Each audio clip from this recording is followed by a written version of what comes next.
To the show, everyone. A special Sunday night Veterans Day weekend show, the Maximo Show here at VodPod Media. We're live this Sunday night, no show Tuesday. We had to bring you the show this week a couple of days early because we have two of our special guests in studio this evening, Mr. Antonio Santana and Mark Tovar. Two originals, two mavericks in their own right, and y'all are going to see and get to know these gentlemen a little bit better here tonight. But big shout out to Guyland Jackson making all these streams come through.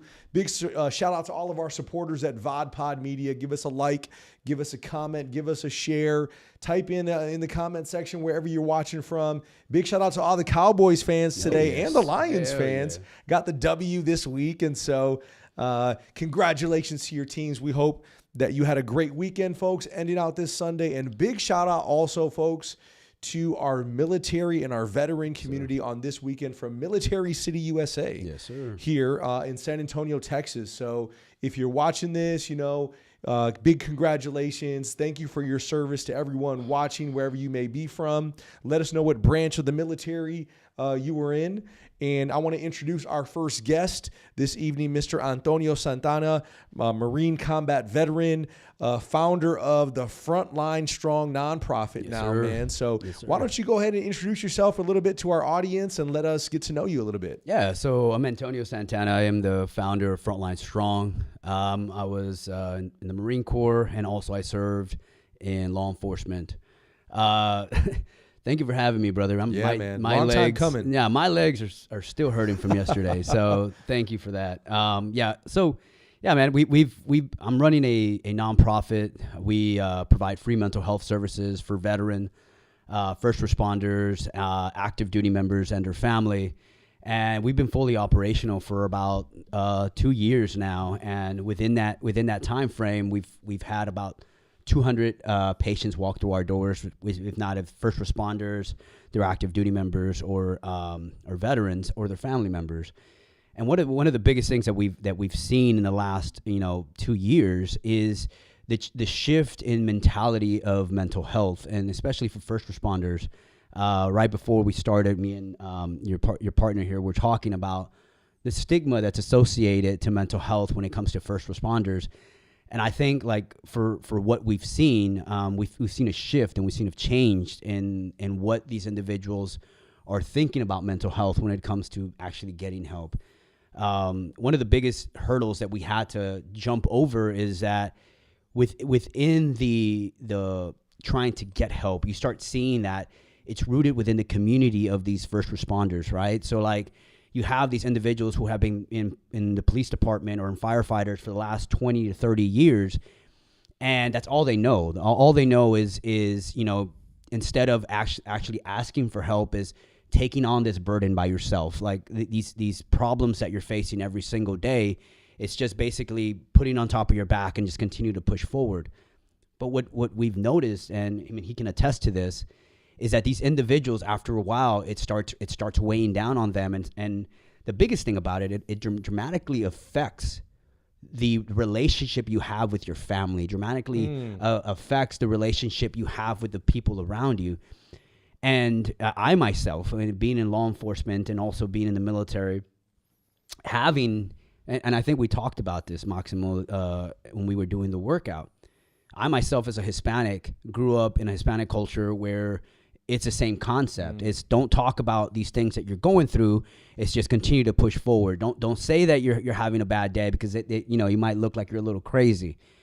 But then going into the military and having the same way of coping with whatever you're feeling, it's been rooted into you. And going from that, going into law enforcement, it's the same thing. So whenever you're going through a stressful situation, or you find yourself with your back against a wall or in darkness, you kind of go back to what you've learned, to the training that you've been taught from your childhood to military to law enforcement. So these individuals are running, a lot of these guys, and he can attest to this, a lot of these guys who are in homes where not a lot of emotions are put out, join these professions, join law enforcement, join military. So they're already running with this mentality of what they learned in their household, and now it's being pushed into what they're learning in law enforcement or in the military. So I think what we have to have is an honest conversation of what these individuals face every single day, and kind of release this notion that we should stay in darkness to be able to look like we're a man, right? Like I hate that concept where people say that it shows strength to endure. No, it shows strength to raise your hand and say, "Hey, I am hurting here, and I need to do something. I need your help to be able to get out of this." So, to me, it's like right before I got out of law enforcement, I had this notion in myself of always enduring and never. My wife, to all of her credit, and this is not anything against what she said, is I kind of gave her. Right when we started, I kind of gave her an opening onto what I had endured. And she looked at me and she was just like, wow, for being that you've gone through some stuff, you're not pretty messed up. You're not messed up, And I took that as I need to be that for her. I need to show her that I'm not messed up, and I need to continue to in silence, deal with these things. And I was in law enforcement, and I did it the positive way, though. I went and I got education. I got my bachelor's, got my master's. Yeah. And I remember when I finished my master's, my wife was like, "That's it, right? You're not going to school anymore, right?" And I was like, yeah, I'm not going to go. Couple of weeks into it, matter of fact, I started feeling that feeling inside of me, and it was going back into like, now I'm in my head. And I'm like, okay, I can't have that. So I was like, hey, I'm going to go and I'm going to apply for my doctorate. Got accepted. And I remember when I got my acceptance letter, and I showed it to my wife, and she's like, "Why are you going to school?" But it's easy to like hide it, right? Like, oh, I'm trying to do better, right? I'm educating myself for a better future. But really, what it was just me not wanting to be in my head. It was just like, but it's a good excuse for her to be like, oh, okay, he's just going to school. But the next couple of years after that, I remember that I was working on this really, really tough case that I was working on, and I was going to school, and I had my wife was pregnant with her second daughter, and I had also the struggles of life, trying to be a good husband, trying to be a good father, all of these things, and the weight of going to school and the weight of holding all of this at breast, right? Like just trying to like not get this out. I remember I was driving back from work, and I used to drive to Beeville. That's where I worked at. And when I was driving back, it just all of a sudden, everything that I had been holding on for all of these years, all of it just hit me right in my chest. And it felt as if my chest wanted to cave in. So I pulled over to the side of the road, and I remember that when I was sitting there, and I say it's a suicide attempt because there was nothing inside of me that wanted to live. There was no part of me that wanted to continue this life. I had fought every single day trying to just stay present, right?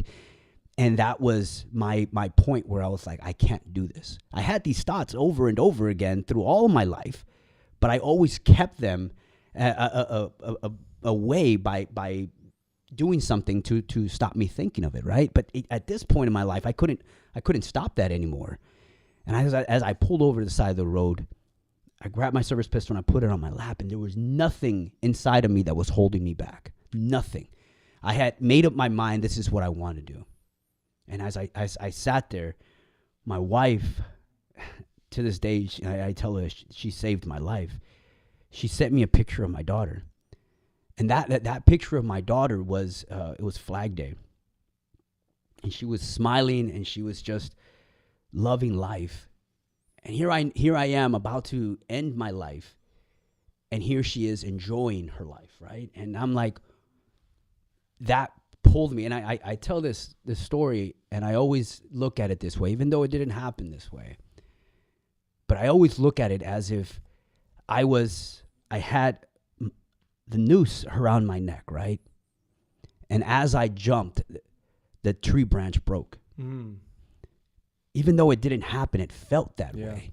It felt that way. And for a brief moment, I wanted to live. And not for me, but for her. I wanted to live to make her life better. even though I didn't know how I was going to do that for myself, right? I didn't know how I was going to continue to push on another day, but I knew that if I did this, I was cutting her life short. And why I mean short, I mean now she's running even uphill, even harder. Her life is going to get harder because I grabbed all of that weight of losing me and not having me in her life and putting it at her feet, putting it at the feet of my wife, putting it at the feet of my unborn daughter. Now they're going to think, what did I do? Because my wife to that point did not know anything of what was going on with me. She knew something was wrong, but she didn't know that it was up to that point, right? So if I would have done that, like, what does that do to her? Like, yeah. What caused him to do that? Was there something that I could have done? Is there something that I could have said? Could I have held him a little tighter to make him feel that he's being loved? All these questions would have been going through her head. So I remember that I grabbed my service pistol and I put it back in my holster and I drove away. And I got back to my house, and when I got there, the first thing I heard, Daddy's home. My daughter was there, and I lost it, and I told my wife, I was like, I gotta go upstairs, I gotta work on some homework real quick. I went upstairs and I lost it. Yeah. Because to me, I felt that they could see it on me, or they could smell it on me, that I was just about to do this.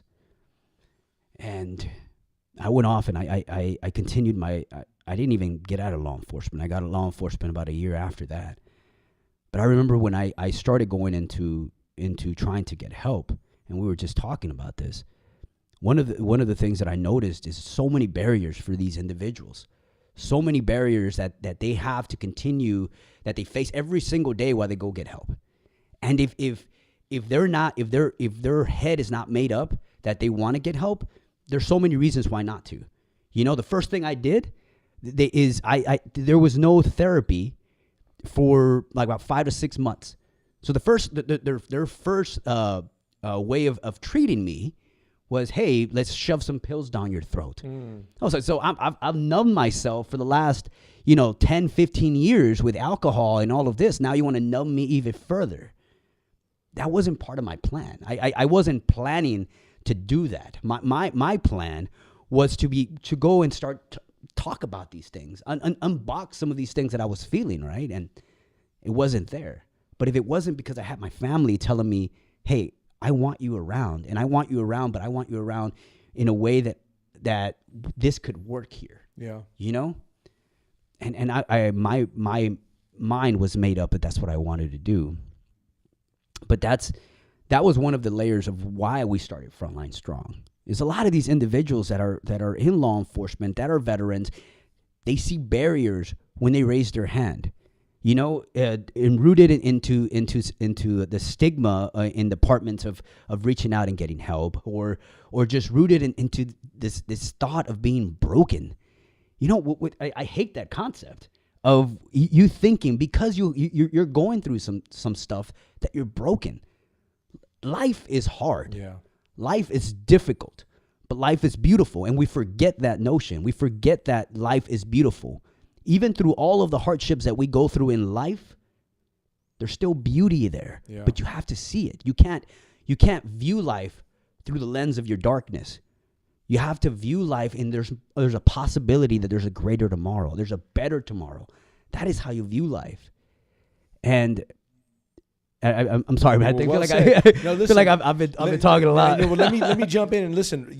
Thank you, man, for being here, brother. Thank you for sharing more of your story. We talk a lot about vulnerability. Yeah. We talk a little bit about, sharing your story to empower others, man. And, you've touched on so many powerful, subjects in this journey. And you're right, 100% on almost everything that you've said, because you're talking about, barriers, you're talking about stigma, you're talking about, leaving others with a burden and pain, right? And so, folks, if you haven't noticed, we're talking about mental health.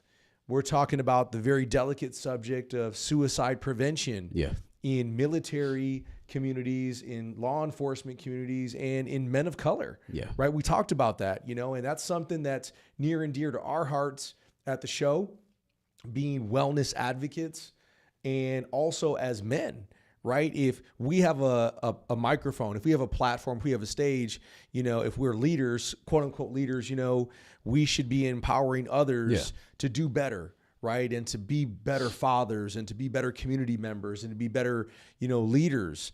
Mark, I know you know a little bit about this subject as well. For those viewers that are tuning in right now, wondering, why are we even talking about this? What do you tell them? Well, I mean, some of the things Antonio pointed out, I want to make sure that people know you're going to hear a lot of myths debunked today. There is an old school mental health kind of stigma that still pervades. And when he said, he was thinking about his daughter, and that was a good enough reason for him to survive. And that, what we know now from studying suicidology specifically, is that it doesn't matter what the hope is. If you have any hope at all, can be family, can be child, can be career, anything that would keep you hanging on is worth it. So before people would say, well, if you're going to change, you really got to change for yourself. That's not what the research shows. The research shows when he tells me, listen, I love my daughter, I want to stay alive just for them, then everybody around in the community should be like, great, that's a great reason to stay alive, because it is. Yeah. Because it is. Because I have been, over my years, if he were to remove himself from the world, eventually what happens is those children grow up and then they have questions that doesn't matter how much education you have, you'll never be able to answer. If I would have to sit with that daughter, and I have, and say, why did mom or dad leave? And all I can tell them is, I know they loved you very much and they were in a lot of pain, but I can't give you the answer. So I sit with my people. Some people might think that's a little strong arming, but I'm like, look, if you remove yourself from the equation, you've created something, because it stops your pain, but it passes it to the next loved one. Your pain never ends. And that's the concept that we think when we're about to commit suicide. It's like, okay, I'm going to end my pain. But it never ends. You just pass it on to your loved one. So one of the, and I have research to back that up, because I've actually talked to family members who have lost their husbands, who have lost their fathers, and everything right afterwards is, what could I have done? There is no to what he said. I mean, their answers, if I know he loved you, that to them that doesn't mean anything. He loved me so much, but why did he leave? That's right. Why did he leave? Yeah. He loved me so much that he decided he didn't want to be in my life. But when an individual is going through that, I had the grace of God. I can tell you this, and the grace of God to have just that one split second in my head to say, don't do it. Because when a person is going through those things, and to what you were saying, my family, my daughter was my starting point. But you at one point you have to do it for yourself. You could continue to live your life for your kids, but that can only take you to a certain extent. Because at the end of it, you have to find what is about you that you need to fix, or what is it about you that you need to love. One of the biggest things about all of this is that when these individuals, it's hard for them to go through this because they don't love themselves. It was extremely difficult for me to say, or look at myself in the mirror and say, I freaking love you, because I didn't. It was extremely difficult for me to say that you're an amazing person, you're a great person, because I didn't believe it. So if I said those things, I felt like a liar, because I didn't actually feel that way. But now, going through everything that I have gone through, I'm still going to therapy, all of these things. The biggest things that we have to remember in all of this, and he can tell you this, is honesty. Honesty is the first step to anything. Truly looking at yourself through the lens of honesty and truth is the only way you're going to remove the things that you need to remove to make you better, to make you love yourself. I'll be 12 a year sober. And for me, we were just talking about this. Alcohol is rooted in the military. Alcohol is rooted in the Marine Corps, in law enforcement, in all of these. It's rooted within it. Hey, if you're feeling something, go have a drink. If you had a rough day, go have a drink. And then it becomes a coping mechanism. It becomes something that you need to be able to feel better. And I did that for so many years. And I remember my wife was like, and this is why I say my wife is like, I owe so much to her because she makes me truly see the things that I don't want to see. And I remember once she looked at me and she's like, I think you're drinking too much. And I'm like, here I am defending this coping mechanism, this negative coping mechanism. And I'm like, well, what do you mean I'm drinking too much? Like, I'm doing great. Like, you know, I'm helping so many people. I'm doing this, I'm doing that. Like, man, like I think I deserve a drink. But then I was driving, we're going to the store, and I was like, why am I doing this? Why am I defending something that's taken away from me, that's never given me anything but taken from me? So I stopped, and I started going to AA, and I started doing all of these things. And one of the things that I realized is that I was never having an honest conversation with myself. I was never truly looking at the things that were affecting me and removing them, because I wanted to continue to live my life the way I wanted to live it. Perfect example of this. I felt I had changed, right? And I was like, man, I'm doing great, but I always felt like a heavy burden on me, like just heaviness. Felt like I was running in sand. After I stopped drinking, I started realizing that this is what it was. I wasn't changed. I hadn't changed, because I was telling God, hey, I will change up to this extent, but after this part, I'm not going to change. So what I was doing, I was running, somewhat changed, but carrying my old self with me, like, hey, you're coming with me. You can't do that. The only way you're going to be able to do that is you leave that person behind and you completely change. That's the only way you're going to be able to change. Because if not, you're going to be confused. And who am I? Am I this new person, or am I still my old guy? Am I still this guy who would drink all the time? Or am I this guy who's telling everybody there's a better tomorrow? Who am I? Yeah. And that's one of the things that I've realized with all of this. So, Antonio, I got to jump in. Let me ask you, because you speak openly about all of this, and based on our previous conversations, you've told me that you hope to save some lives. Yeah. You hope to change some people's direction with where they could potentially go. And you've told me you have. Yeah. There's people that have DM'd this man on TikTok, on Instagram, and said, guess what? You know, you've saved my life, you know, in some form. You know, some of those conversations that I had, and I was telling them this, are the most beautifulest conversations I've had, because it's one thing about being a man or being a woman, especially a woman who's been in the military or has been in law enforcement. Women in military and law enforcement, oh my God, they have it even worse. Why I say they have it worse is because, first of all, it's the concept of a woman being in a profession that's man-driven, right? And then, so now they have to be like, okay, I can't show weakness, or I can't show as I'm frail, because then they're going to say like, well, what are you doing here?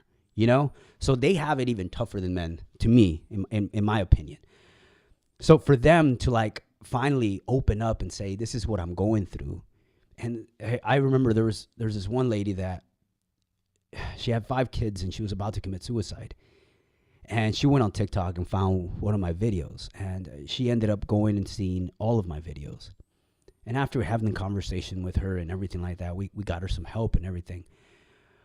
But knowing that I was the cause of her to see that there is a better tomorrow, there's light at the end of the tunnel. This notion of us sitting here in this darkness is only lies.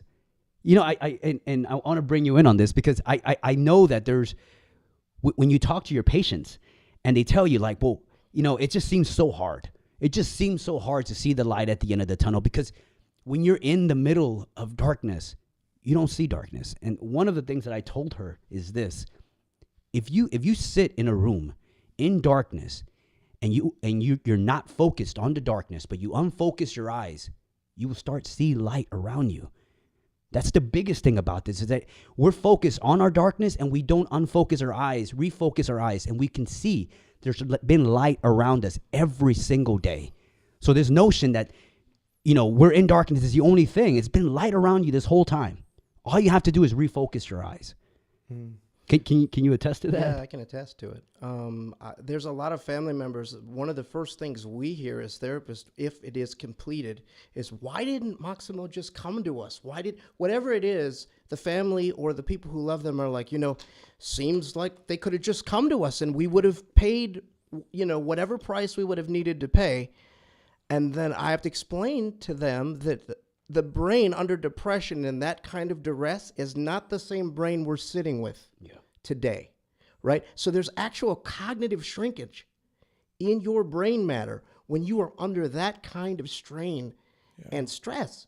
So the person is not in a frame of reference where they can see options. And that's what I tell people. It's like, okay, look, if we can get you 2 or 3 months out, your brain simmers in different sauce. The serotonin and dopamine. This is a very clinical thing. And I think that sometimes people just think that it's, well, if we could just get you to think better thoughts. No, there's a physiological thing to it. So just imagine not being able to come up with the options when you're in that unhealthy place of depression. And that's a very real thing. It's not that they don't want to see the lightness. It's that the brain cannot comprehend beyond that point to which they are. And by the way, speaking of substances, did you know that over 90% of the completed suicides that when there's notes left, when the people come in and they do this, over 90% of them have a connection to some sort of substance being ingested to the body, to the amount where it would kind of make you not to think about what you're about to do. Yep. So I just want to put this out there that the body has a natural thing against death. It doesn't want to not be here. But could you imagine having enough weight on your shoulder that you can override that with substances or this thought? So that's why the substance thing is such an important thing here, is that if we can get you to cut back on that, we have a much greater chance of getting you to live longer. I love that you said that. And that's one of the things that I talk to a lot of guys about. Our body, our mind is made to survive. Absolutely. We are not made to want to kill ourselves. Absolutely. So if you think of this, if our body and our mind and everything inside of us is made to survive, our cells, everything is made for us to continue to live in this world. But now we take this notion that there is no way for us to feel better, and the only thing we can do is death. And you're right on substances. One of the SAPD police officers that committed suicide was under the influence of alcohol when it happened. And to me, it's like they give us, when I went to AA, everybody kept talking about this. Everybody kept talking about clarity. And in many ways, it sounds kind of touche a little bit, the clarity that you get when you're not on alcohol. But it's true. Like whenever you get off alcohol, you see things completely different. Everything that you once thought was extreme, like, oh, I'm feeling this, and all of a sudden it goes to the extreme. It's not that bad. Yeah. It's not that bad, but we keep numbing ourselves. We keep numbing ourselves to not feel. So how are you able to regulate your emotions if you're always numb? How are you able to feel when you're always ingesting something that's going to make you feel numb? So, of course, when you're not on alcohol or you're not on another substance and you start feeling these emotions, instead of it being a five, it's all of a sudden a 10. Yeah. Because your body's not used to feeling because you're always numb. So the concept of alcohol and all of that, like, I tell this to my wife, like, when I hit 8 months of not drinking, I can honestly look at myself in the mirror and say, I love myself. Because now everything that I thought before, that I thought was so important, the notion of, always starts from somewhere, right? Where your darkness started. My darkness started in my childhood. Feeling abandoned, feeling unwanted from my family, feeling all of these things. I always magnified those things because I was always on alcohol. Because I always thought those things were the most important thing. That's the reason why I can't grow. That's the reason why I can't move past this. Is because my foundation has been shattered. But that doesn't do anything for me. Instead, it leaves me in the same place where I started. So there's never no moving forward. I have never moved 1 inch because in my head my foundation is broken. But me being off of alcohol and actually looking at what I have and the gifts that God placed in my life, I can grow from that. That foundation, I can put some concrete on that foundation and restart again. But I have the tools to be able to do that. But before, I felt I didn't. And that's what this does. When you especially what he said, this darkness, it lies to you. Mm-hmm. It makes you feel as if this is the only thing. I am entrapped in here. I can't move forward. Okay, so if somebody's watching this right now and they know someone who has substances involved in their lives, right? They're drinking alcohol, they're abusing alcohol, they're doing other things. I mean, what do we tell those people?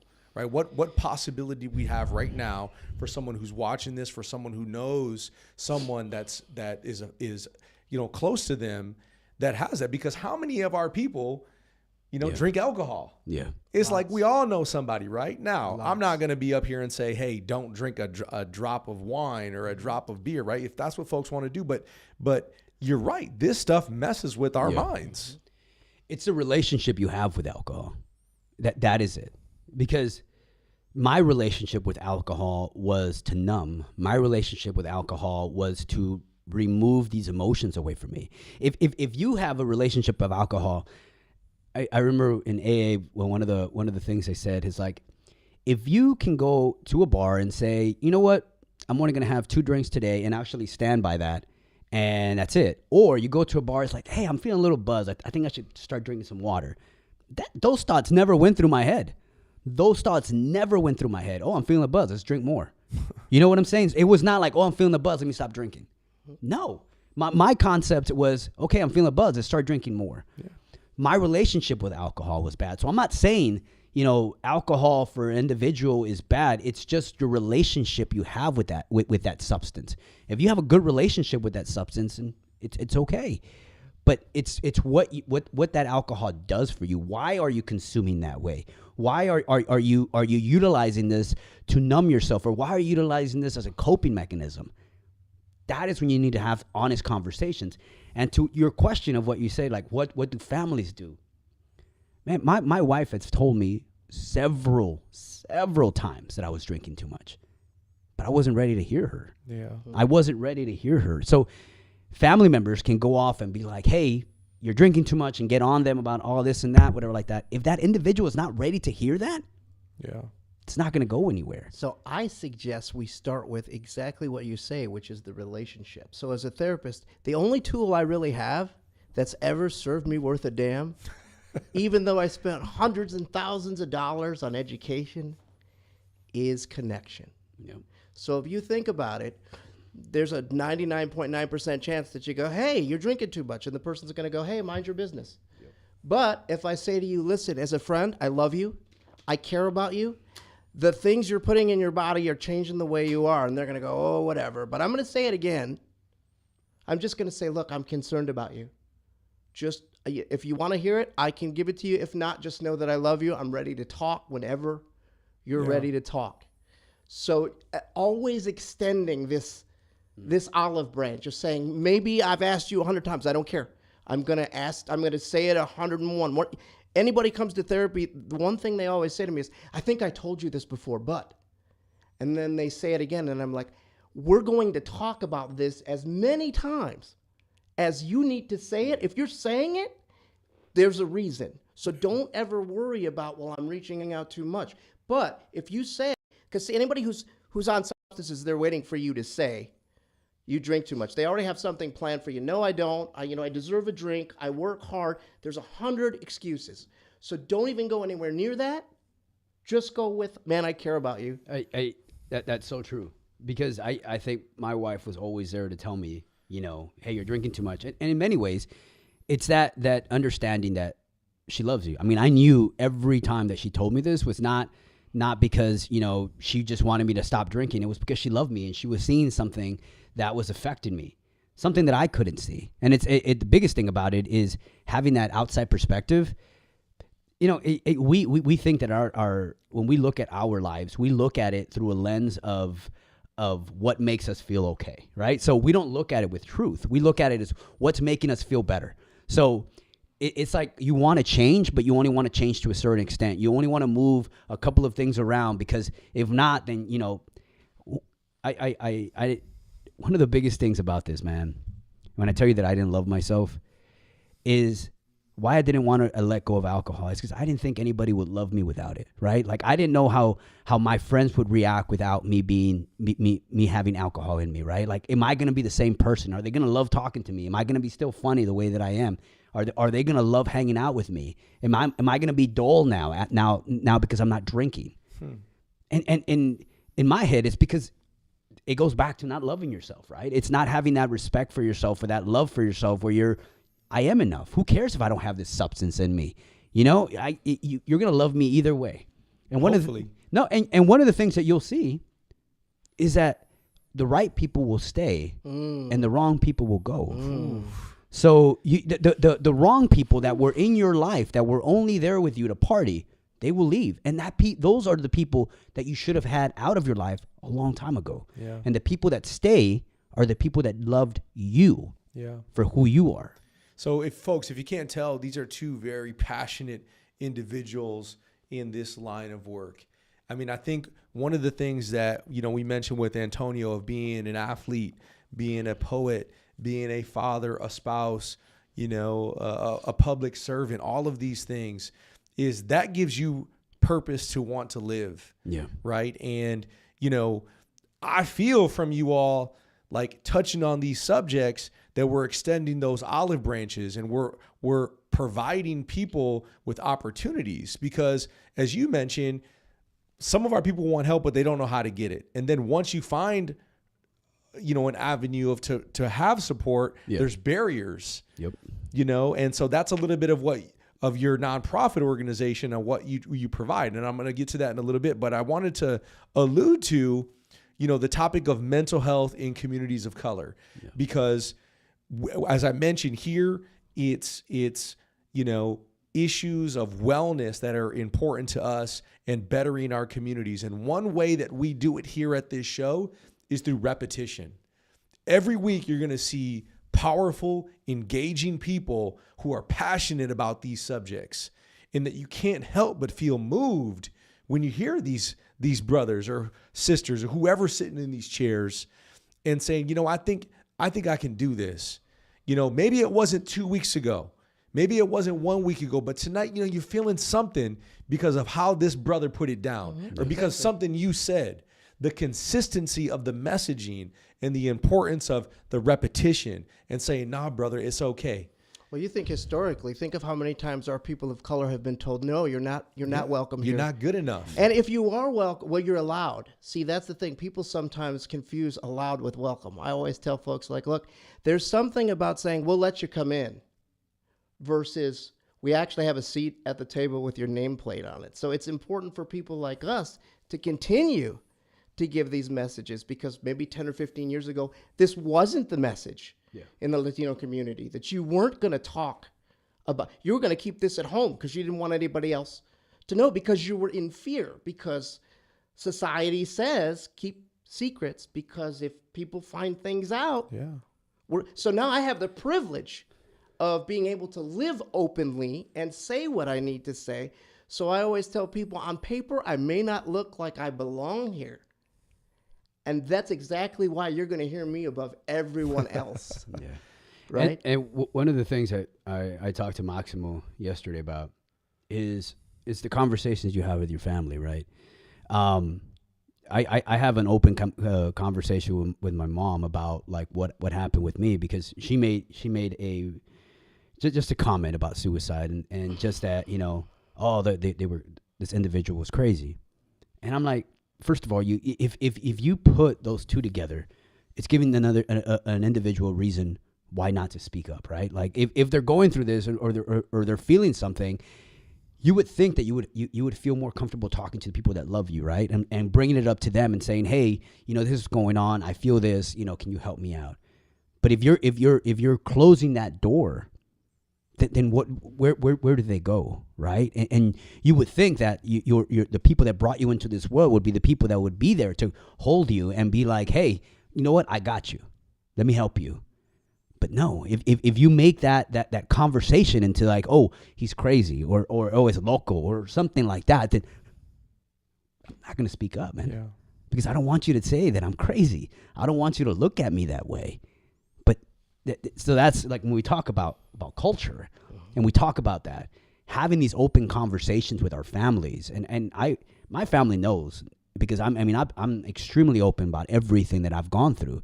For one is to, when you give somebody that space for them to reach out and be like, if they can't talk to their mom or to their dad, whatever like that, they can reach out to me, and I can talk to them about what's going on, because I'm open about it, because I understand how hard it is to raise your hand and say you need help. So let's even do this in a more subtle. I'll even give you one that's much more subtle. A few years ago, I went and got training as a certified first responder counselor. It's an actual training that therapists can get to work with first responders, people in the military, where you focus a lot on this. So I'm going to put you in the mindset of somebody who may be in this position, even though I've never been part of any service or branch. But let me just kind of go with you here, and I want you to follow me. Imagine, if you will, that you've been told your whole life that you are somebody who takes care of others. That's your whole person. I take care of others. So even if my mother wasn't going to say that I was crazy, or you're not going to do something stupid, are you? Because sometimes people say that as well. Even if there's a thought that I would burden somebody or be worried, even for a single second, about who I was, if I was somebody who was brought up this whole time to take care of others, I would just not speak up. And you wouldn't have to say anything particularly damning. I would just carry this as a badge of honor and then not want to put you out, so I would swallow it. Love that you said that, brother, because I tell this to the guys all the time. First responders, veterans, all these individuals, they are taught to help everyone. They are taught to be the first line of defense when a serious incident happens. They're taught to be, stoic and not show emotion, all of this. So you help others, but who the hell's helping you?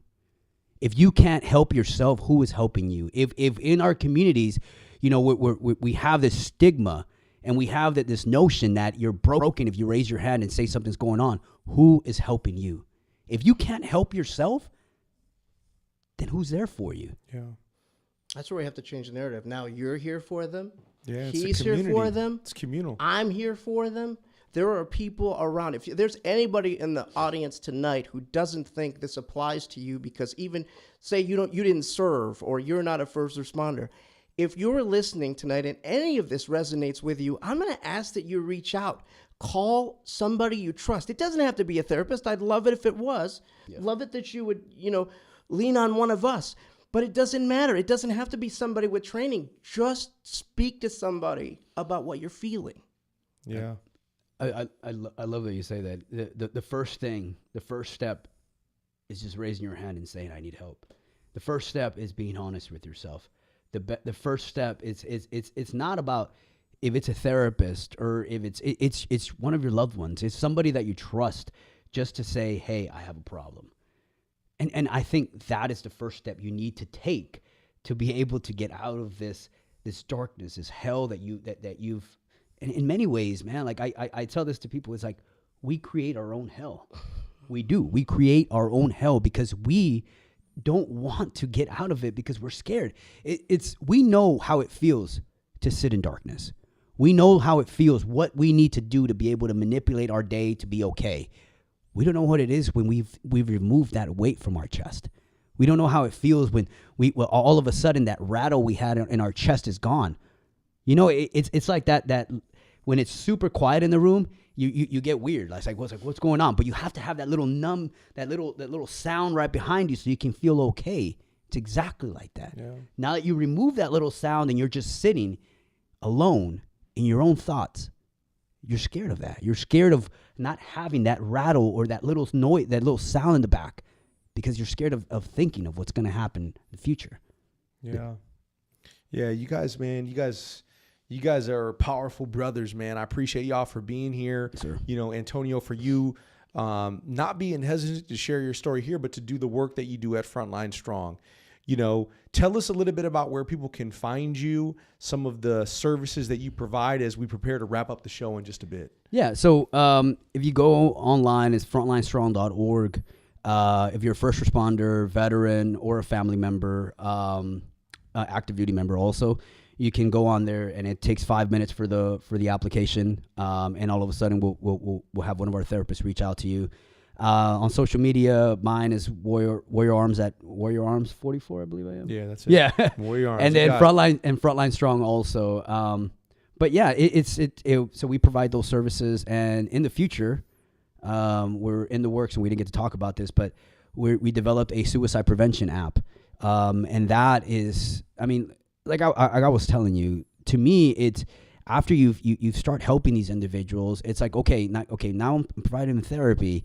What else could we do to better the situation? What else could we do? What other tools can we provide therapists, or what information, what data can we provide them to provide better treatment? So for me, it's always striving to find better ways to serve our community, to serve. And our app is not going to be just for first responders, veterans. It's going to be for everybody, because I believe, and that's what I was telling him about this, our app is called Wellness Empowered, we for short. It's not a single person that could help you. It's a village that helps you. Yeah. That is the way we're going to be able to succeed. That's where we're going to be able to see change, is in this village. And in this village, we'll be able to create a better tomorrow, and also understand that life is beautiful.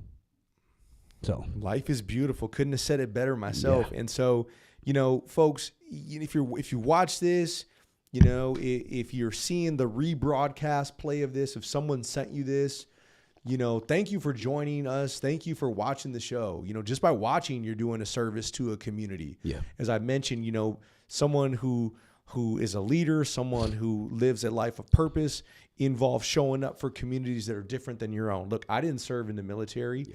Yeah. I may have been through things in my life, but I've never attempted or been down the same road as someone else that may have been affected down with these sorts of mental illness, so to speak. And so, it's a community. To what you just said right now, doesn't matter. Yeah. If you've been a first responder, or I tell this to everybody, man. Our darkness is completely different. Your darkness from my darkness, from your darkness, is completely different. But where we find togetherness, or where we find the same emotions, that is where we find understanding. Yeah. Because I might not have gone through what you have gone through, but I can understand how you felt. Yeah. You know what I'm saying? That's where we find connection, is through the emotions.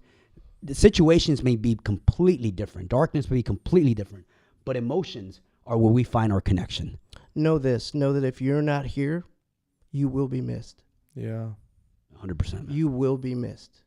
Yeah. And I don't care who it is listening out there. I can tell you, after all the years of doing this, even if you have that chemical thing going on and your brain is lying to you and you don't think there's hope for tomorrow, there is. Lean into one of your friends, family, clergy, whoever you can go to, but know that you will be missed. Well said, Mark. And tell our viewers where we can find more information about you as well, in the event anyone wants to reach out for your services, to maybe pick your brain. Sure. I can be found online, Real Counseling Inc. I'm around. You'll find me. Well, thank you, Mark. Thank you, Antonio, for being with us on this Sunday evening. I want to give also a special shout out to our families. You mentioned, several times about your wife, my partner as well, all of our families that are there for us, those that believe in us, those that empower us to do this work, those that continue to help us push forward. I want y'all to find Antonio online, find Mark, find ways to support them.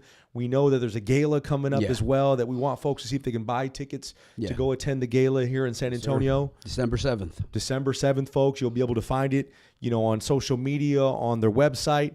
Look up Frontline Strong, Real Counseling Inc. Thank you, folks, to all of our veterans, all of the military community. Anybody watching this, know that there is help out there. Know that we have your backs and that you're important. And we love y'all. Thank you so much. We'll be with y'all next week here at VodPod Media. Big shout out to Gylan Jackson. He's going to take it home, and we'll see you next time. Thank you.